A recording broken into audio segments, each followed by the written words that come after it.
Hello friends, পোস্টে আপনাদের সকলকে স্বাগতম। অনূর্ধ্ব-20 ফুটবল বিশ্বকাপের গ্রুপ পর্বে সি গ্রুপে নিজেদের মধ্যে তৃতীয় ম্যাচ খেলেছিল স্পেন অনূর্ধ্ব-20 ফুটবল দল এবং ব্রাজিল অনূর্ধ্ব-20 ফুটবল দল।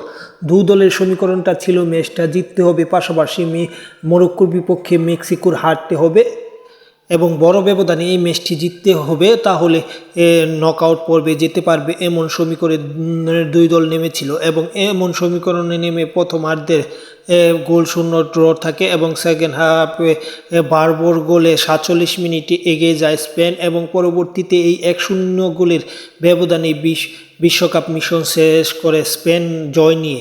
এবং তারা 3 ম্যাচ খেলে 1 ড্র এবং 1 জয়ে তাদের পয়েন্ট হচ্ছে মোটে 4 এবং মেক্সিকো 5 পয়েন্ট নিয়ে এবং মরক্কো 9 পয়েন্ট নিয়ে তারা সরাসরি চলে গেছে সেকেন্ড রাউন্ডে বা নকআউটে। অপরদিকে ব্রাজিল বিশ্বকাপে কোনো ম্যাচটি জিততে পারেনি, 3 ম্যাচে গ্রুপ পর্বে 3 ম্যাচে হেরে তারা বিদায় নিয়েছে তলানিতে থেকে।